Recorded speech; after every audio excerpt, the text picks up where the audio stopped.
I could use a little of that right now. It's hot. Hey, if you don't know who this is, check it out. That's the original logo and from the Arctic Survival School in Fairbanks, Alaska for the U.S. Air Force. Those guys gave it to me a while back, and so we're gonna do something different. As y'all know, I had a discombobulation this morning, and I hurt myself pretty good. Stuck a fishing pole through my hand, and I really don't feel like getting into trap building today, so we're gonna do something a little different. We're gonna use what God gave us, which is my blood.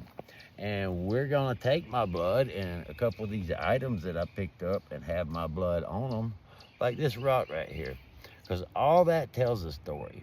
Like if I'm tracking and I'm trying to find something, everything that I can find, like this little piece of, you see that? Every one of these little deals tells me a different story. That right there tells me a lot. And we can use that, and you see this rock, it's completely covered.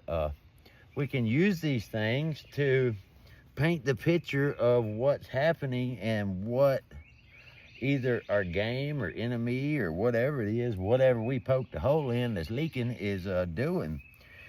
And the way we can do that, and this is a really good example of, these two dots right here tell me that I was standing still in the first dot and started moving on the second one. And everybody's like, well, how can you tell that? So if you look at this dot right here, you see the pattern around it. You see where it hit and it just kind of splattered out evenly. That tells me that I pretty well dropped this from straight down. And I was static when I did it. Reason being is when it hit, that splatter went all around, right? But if you see on like this drop of blood right here, see how everything goes off to the right. So what that tells me is I probably stopped for a half a second, started moving again, because I had one drop that was static, one drop that had the pattern. As you see, the pattern kicks it out.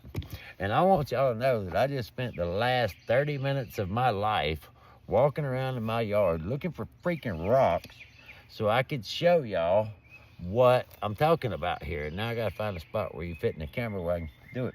So I went and got a bucket, a little pot of water, and I figured that's the best way to do it is I'm gonna get a little water on my finger and drip it on rock. So I'm gonna show y'all what I'm talking about.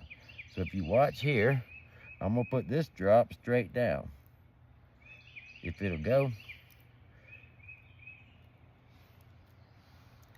So y'all see that rock was angled. Y'all watched it hit. So you see how it kind of went down a little bit. But the splatter pattern on this drop, ignore all that water, but the splatter pattern on that drop is pretty symmetrical all around. So now we're gonna sit it over here, see if we can't dry it out for a second, and we're gonna grab a different rock, and I'm gonna show you different things. So if you notice, when we get this rock, ignore the wad on the left because I just got it wet. But if you notice, like, well, crap. Let's back up and pump. We're gonna use this one. So you see that? See how that's all really, this is the one that already had bud on it, but you see how pushed out all those drops are to one side. Because remember, I had that rock laying here and I did that, right? So all that water hit and it's pushing that way. Well, what does that represent? If I'm tracking a deer and he's running fast, that's gonna tell me, hey, this joker's moving fast, right? He's moving real fast. He's probably not right here. Whereas I start running across drops that look like that means you leaking pretty good and you're still, right? So that kind of tells me what I need to do and how I'll pursue you. Especially if I'm looking for person, if I'm looking for enemies that have been shot. I very much want to use everything to my advantage to try to increase my knowledge base of what they're doing, because if I shoot you and you run away and I have to go find you, like, well, Jimmy's a good example of a lot of law enforcement tracking. Like, you're probably a threat to me, so very much so, because if I'm shooting at you, you are a threat to me. So if I can use this blood sign and learn what you're doing, I'm probably going to be at a better place in learning what types of blood. You see that blood? That's just regular red blood, right? because the fishing pole went literally all the way through my finger. I woke up and had it sticking out of my hand. That's where that come from. If I had stuck that fishing pole through here and it went in right there where that scar is, that blood would be a lot more bubbly. It would have, it's a different color, and I kind of don't know how to explain it if you hadn't seen it, but long blood is really, really vibrant, bright red, and generally it has some bubbles in it. Whereas if it's gut shot, you know, you're gonna have some stomach matter, stuff like that. You're gonna see a little bit of food, things like that. And remember, like if I hit something, say, you know, this is a really dangerous spot on people. Like this is probably the easiest way there is to kill you. It very much so, because you got so many major blood vessels here. So like for me, like that big giant scar on my leg that we'll talk about, literally the one that saved my life from cancer, that scar, that blood was spurting, right? So, and I don't know if y'all can see that scar right there. That blood was shooting, like every time my heart would beat, it would spurt quite a ways.